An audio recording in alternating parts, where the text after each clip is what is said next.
Deep learning, also known as deep structured learning or hierarchical learning, is a subset of artificial intelligence and machine learning. The specification of deep learning is that the neural network has way more layers than another machine learning subset. It is way deeper. This is the reason why it requires a large amount of training data, resulting in extremely powerful learning models capable of processing data in new ways.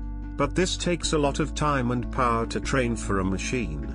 It is basically connecting a lot of neurons together, just like the brain, assigning weights to each features. It can then decide the correct output from any input it receives, connecting the dots together.